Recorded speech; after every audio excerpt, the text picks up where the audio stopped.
Hey guys, welcome back to my channel. In this video, I'll show you how to check all saved passwords inside your Android mobile device.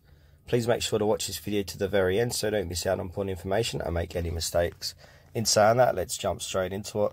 Alright, head over to your settings app on your phone, and then what you need to do is scroll the way down and find Google, and then click into it.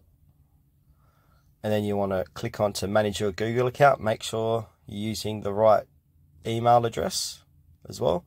So click into manage your Google account.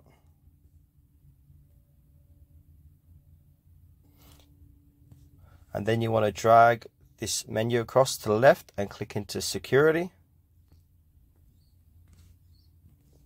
And then you want to scroll down and look for, keep scrolling down, and you want to look for password manager. And then it will say how many saved passwords are in your Google account. So to view those passwords, click into it.